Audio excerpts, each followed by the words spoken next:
Assalamualaikum warahmatullahi wabarakatuh. Alhamdulillah nahmaduhu wa nasta'inuhu wa nastaghfiruhu wa na'udzu billahi min syururi anfusina wa yahdihillahu fala mudilla lahu wa may yudlil fala hadiya lahu. Asyhadu an la ilaha illallah wahdahu la syarika lahu wa asyhadu anna Muhammadan abduhu wa rasuluh la nabiyya ba'da. Sallallahu alaihi wasallam. Rabbi shrah li sadri wa yassir li amri wahlul 'uqdatam min lisani yafqahu qawli. Puja dan puji syukur kita sanjungkan kepada Allah Rabbul Zati. Selawat dan salam kita kirimkan pada junjungan kita Nabi Muhammad SAW. Para pendengar yang beriman, pada hari ini kita coba membahas tentang bagaimana cara orang tua menteladani sikap jujur kepada anaknya. Teman, sifat jujur mendatangkan keberkahan dalam rezeki, dan sifat jujur juga membuat aktivitas seseorang dapat menjadi lancar, dan kejujuran dapat membuat seorang mukmin mendapat ketentraman jiwa. Oleh karena itu, mari kita mendidik anak-anak kita untuk memiliki sifat jujur ini, apakah dalam perkataan maupun dalam perbuatannya, terutama dalam pembicaraan. Mereka berbicara sesuai dengan kenyataan. Di sini Rasulullah SAW bersabda, hendaklah kalian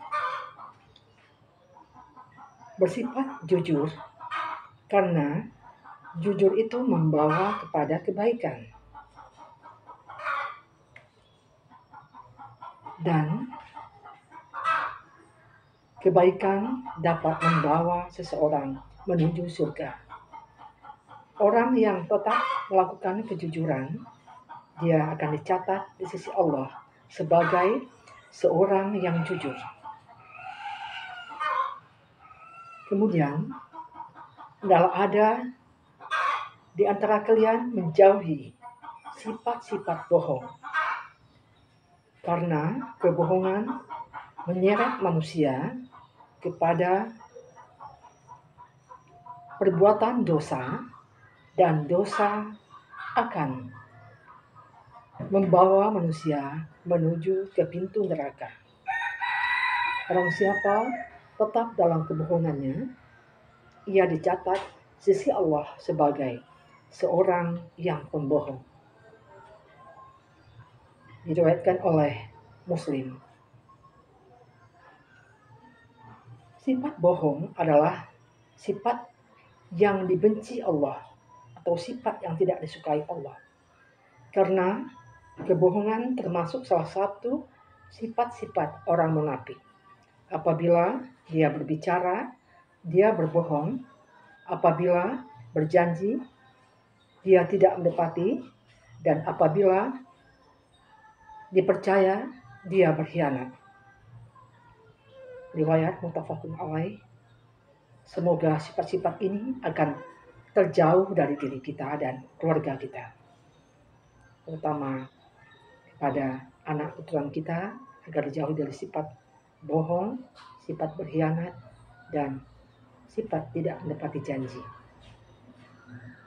Pada sifat-sifat ini adalah sifat yang tidak disukai Allah Subhanahu wa Ta'ala. Teman, mengajarkan anak-anak kita untuk berlaku jujur adalah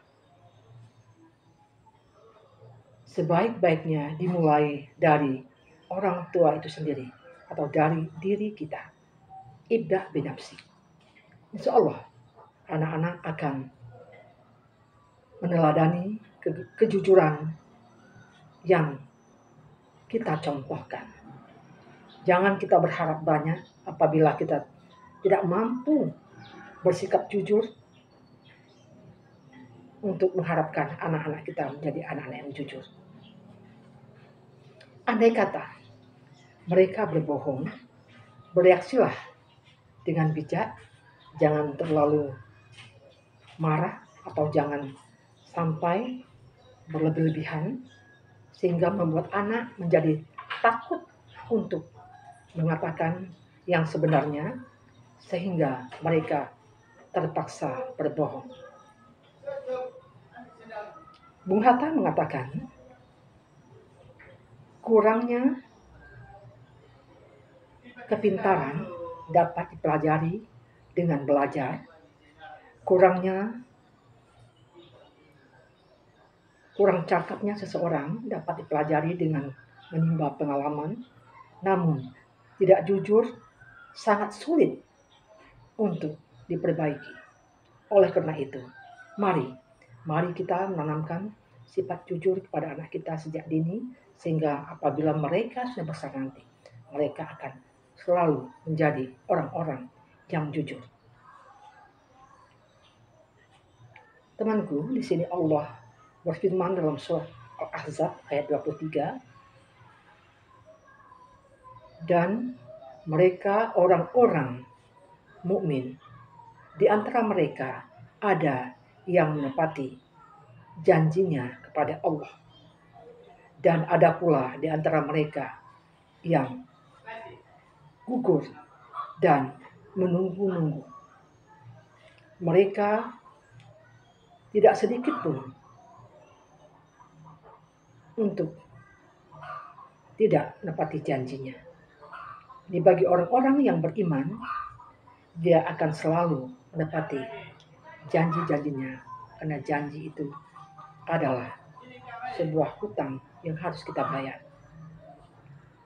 Tidak menepati janji berarti kita tidak termasuk orang-orang yang mempunyai sifat-sifat jujur. Karena ingkar janji adalah suatu kebohongan, karena kita telah berjanji namun kita mengingkari, itu berarti kita tidak mempunyai sikap jujur. Kemudian ada tips bagaimana cara kita membawakan atau mencontohkan atau menteladani agar anak-anak kita selalu berlaku jujur. Pertama, kejujuran hendaklah dipraktekkan setiap hari agar anak-anak kita selalu bersifat jujur. Jangan hanya sebatas teori, namun praktekkanlah dalam diri kita. Misal, kita berjanji kepada anak-anak kita akan pulang jam 11 karena kita akan mengikuti acara majlis taklim dari jam 9 sampai jam 11. Tahu-tahu kita pulang jam 2. Jadi misalnya anak bertanya, kenapa pulangnya jam 2 Mama? Sedangkan tadi janjinya jam 11. Kita harus berkata sejujurnya kepada anak.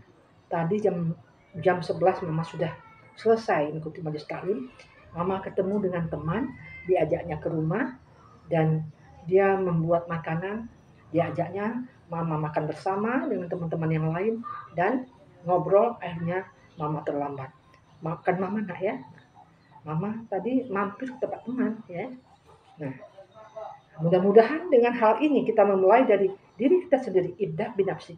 Anak-anak akan selalu berkata jujur, walaupun kejujuran itu berat, apalagi kalau yang tidak enak didengar. Rasanya tidak semua orang bisa melakukan hal yang jujur ini. Butuh nyali yang besar. Kita harus mengekspresikannya dengan baik. Apabila anak kita sudah berbuat jujur, misal nilainya kurang bagus, hari ini saya dapat nilai agak kurang dari yang sebelumnya. Maafkan ya nanti saya akan belajar dengan baik.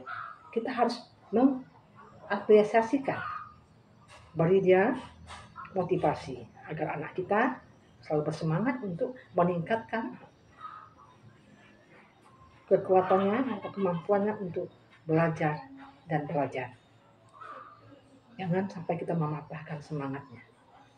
Kemudian ada lagi yang paling penting kita harus menanamkan pada diri anak-anak kita, memberikan nasihat dan berdialog dengan mereka bahwa kita harus memahami bahwa Allah itu Maha mengetahui.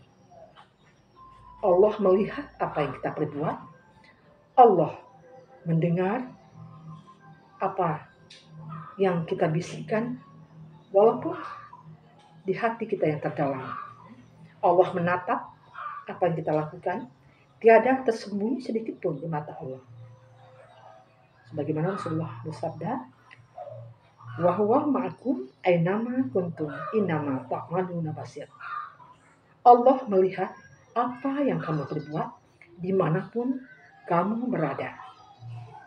Jadi dengan hal ini dari kecil kita menanamkan pada diri anak-anak kita, insya Allah mereka besar nanti mereka selalu mengingat apabila ia ingin berbuat hal yang tidak baik, dia merasakan bahwa Allah selalu mengawasinya. Allah selalu menatap apa yang ia perbuat. Ia akan bisa mengawasi dirinya untuk tidak melakukan hal-hal yang merugikan dirinya, hal-hal yang tidak disukai Allah SWT. Teman, berikan pengertian pada anak kita juga bahwa jujur itu adalah hal yang sangat nikmat. Karena orang yang jujur, hatinya akan menjadi tenteram. Orang-orang yang jujur disayangi Allah. Karena Allah tidak suka dengan orang-orang yang suka berbohong. Orang-orang yang jujur akan mendapat kedamaian hati. Dan orang-orang yang jujur tidak akan punya rasa bersalah. Karena dia jujur dalam perkataannya. Dan jujur dalam perbuatan. Contohnya dalam melaksanakan sholat 5 waktu. Kitalah yang dulu mencontohkan kepada anak kita. Jam sholat. Yuk kita sholat. Jadi di bawah anak-anak. Jadi mereka sudah terbiasa melakukan sholat 5 waktu. Insya Allah dalam perbuatan mereka tetap menjaganya dengan baik. Karena dia melihat sosok dari ibu dan ayahnya bisa melakukan ibadah yang wajib sholat 5 waktu. Ya. Karena itu adalah perintah Allah. Kita manusia ini harus mengabdi pada Allah salah satunya dengan melaksanakan sholat. Insya Allah dimanapun mereka berada, mereka akan melaksanakan sholat karena sudah terbiasa dari kecil melihat orang tuanya melaksanakan sholat dan anak-anak dibawa untuk melakukan sholat. Itu insya Allah. Begitu juga dengan kalau kita mengajak anak-anak kita, ingin anak kita selalu segala aktivitasnya dengan berdoa. Kitalah yang dulu mencontohkannya. Ya, dengan hal ini anak-anak akan mudah lebih tersentuh, akan mudah melakukan apa yang kita harapkan. Insya Allah semoga anak-anak kita dan kita semua dapat menjadi orang-orang yang jujur agar jiwa kita akan menjadi tenang dan tentram. Demikian, billahi taufik wal hidayah. Assalamualaikum warahmatullahi wabarakatuh.